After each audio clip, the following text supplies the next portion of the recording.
Polymorphism. Polymorphism almost అన్ని object oriented programming లాంగ్వేజెస్లో ఉన్నట్లుగానే ఇక్కడ కూడా ఉంటుంది. ఈ పాలిమార్ఫిజం ద్వారా ఇక్కడ మనం ఒకే ఫంక్షన్ నేమ్కి రకరకాల యాక్షన్స్ ఇవ్వడం అనేది కుదురుతుంది. అంటే నేమ్ ఒకటే, అంటే ఫంక్షన్ కావచ్చు, ప్రొసీజర్ కావచ్చు, ఒకే పేరు ఉంటుంది. మరి వాటికి రకరకాల పారామీటర్స్ పాస్ చేస్తూ, ఒకదానికి సింగిల్ పారామీటర్, ఇంకొక దానికి డబుల్ పారామీటర్స్, లేదంటే డిఫరెంట్ డేటా టైప్స్ కలిగిన పారామీటర్స్ పాస్ చేస్తూ డిఫరెంట్ కోడింగ్ని వాటికి ఇవ్వడం జరుగుతుంది. మనం ఆ ప్రొసీజర్స్ని లేదంటే ఫంక్షన్స్ని కాలింగ్ టైంలో ఎలాంటి పారామీటర్స్ పాస్ చేసాం, లేదంటే ఎన్ని పారామీటర్స్ పాస్ చేసాం అనే దాన్ని బట్టి దానికి కరస్పాండింగ్ కోడ్ అనేది ఎగ్జిక్యూట్ అవుతుంది అన్నమాట. మరి మీకు ఈ పాలిమార్ఫిజం ఆల్రెడీ ఇన్హెరిటెన్స్లో కూడా చూసినట్టయితే, ఇన్హెరిటెన్స్లో కూడా ఏం చేశారు, ఓవర్ రైడ్స్ లేదంటే ఓవర్ రైడబుల్, ఈ రెండు కీవర్డ్స్ ద్వారా బేస్ క్లాస్లో ఉన్నదాన్ని రీయూజ్ చేశారు, మళ్ళీ రీరైట్ చేశారనమాట. ఫంక్షన్ పేరేమో ఒకటే కానీ డిఫరెంట్ కోడింగ్ రాయగలిగారు. అదేవిధంగా నెక్స్ట్ రాబోయే ఇంటర్ఫేసెస్లో కూడా ఈ పాలిమార్ఫిజం టెక్నిక్ అనేది వర్క్ అవుతుంది. మరి ఇప్పుడు సింపుల్గా ఈ పాలిమార్ఫిజం ఎలా వర్క్ అవుతుందో ఈ ఎగ్జాంపుల్లో చూస్తామండి.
సో ఇక్కడ మీరు గమనించినట్లయితే ఒక క్లాస్ క్రియేట్ చేయడం జరిగింది.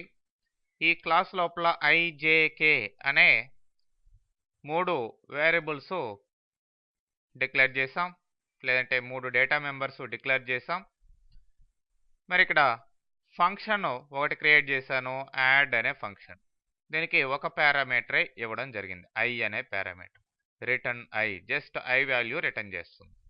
మరి సేమ్ నేమ్తోని ఇంకొక యాడ్ అనే ఫంక్షన్ని రాయడం జరిగింది. ఇక్కడ ఐజే అనేటివి 2 ఆర్గ్యుమెంట్స్ పాస్ చేయడం జరిగింది. సో ఈ యాడ్ అనే ఫంక్షన్ ఏం చేస్తుంది, ఐ ప్లస్ జే ఆ 2 వేరియబుల్స్ యొక్క అడిషన్ని రిటర్న్ చేస్తుంది.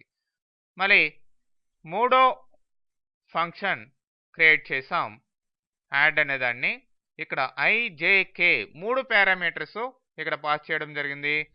ఇక్కడ ఐ ప్లస్ జే ప్లస్ కే ఆ మూడిటిని కూడా ఈ ఫంక్షన్ రిటర్న్ చేస్తుంది.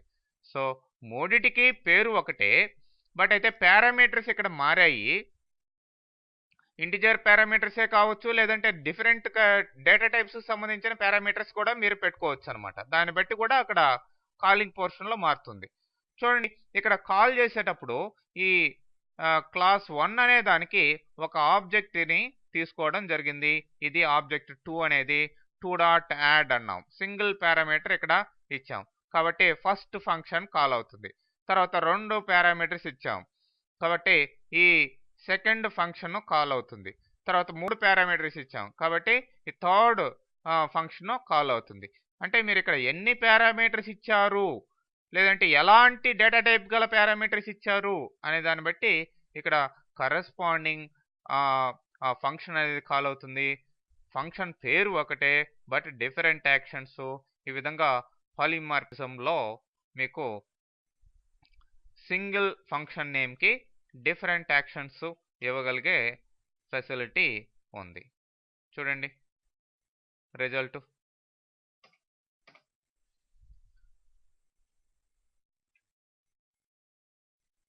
అట్లనే నెక్స్ట్ ఇంటర్ఫేసెస్ అనేటివి మల్టిపుల్ ఇన్హెరిటెన్స్ అనేది ఇక్కడ .NETలో అంటే VB.NETలో లేదు కాబట్టి, VB.NET సపోర్ట్ చేయదు కాబట్టి. అంటే మల్టిపుల్ ఇన్హెరిటెన్స్ అంటే ఏంటి, ఇంతకుముందు చెప్పుకున్నాం, మోర్ దాన్ వన్ బేస్ క్లాస్ని ఒక సబ్ క్లాసులోకి అట్ ఏ టైం ఇన్హెరిట్ చేయడం, అది లేదు కాబట్టి మరి ఇక్కడ ఆల్టర్నేటివ్గా దానికి ఇంటర్ఫేసెస్ అనేటివి ఇవ్వడం జరిగింది. మరి ఈ ఇంటర్ఫేసెస్లో ఓన్లీ డిక్లరేషన్స్ మాత్రమే ఉంటాయి. వాటి యొక్క డెఫినేషన్స్ వాటిని డిరైవ్ చేసుకున్న సబ్ క్లాసెస్లో మనం రాయాల్సిన అవసరం ఉంటుంది. ఎగ్జాంపుల్ ద్వారా చూస్తే మీకు క్లియర్గా అర్థమవుతుంది.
సో ఇక్కడ మీరు చూసినట్లయితే ఇంటర్ఫేస్ అనే దాని పేరు టెస్ట్ అండి.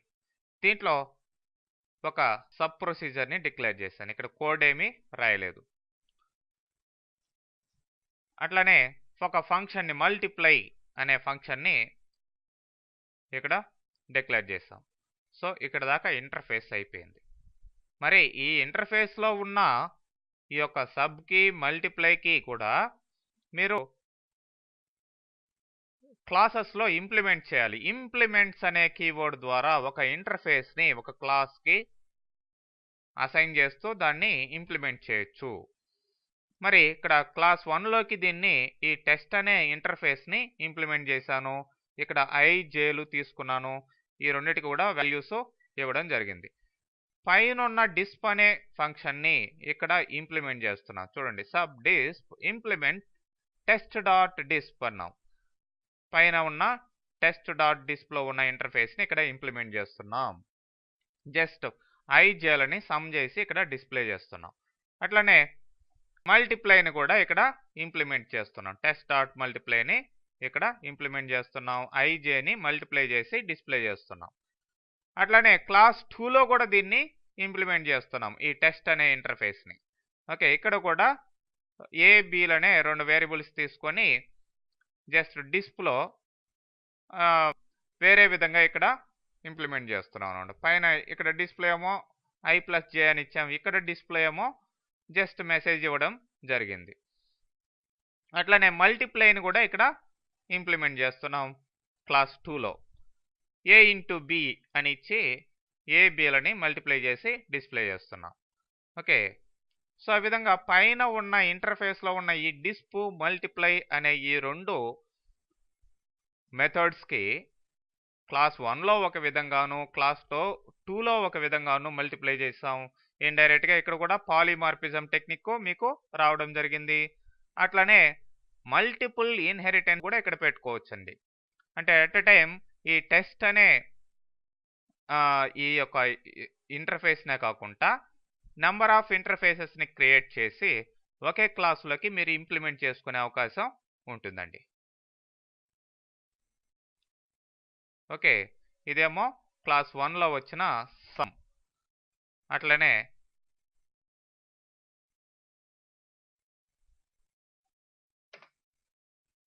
ఓకే, సమ్ వచ్చింది, తర్వాత మల్టిప్లై వచ్చింది, మళ్ళీ ఇంకొక డిస్ప్లే వచ్చింది, మళ్ళీ మల్టిప్లికేషన్ రెండవ దాంట్లో రావడం జరిగింది. ఇదేమో ఫస్ట్ క్లాస్ యొక్క రిజల్ట్, ఇదేమో సెకండ్ క్లాస్ యొక్క రిజల్ట్. ఓకే.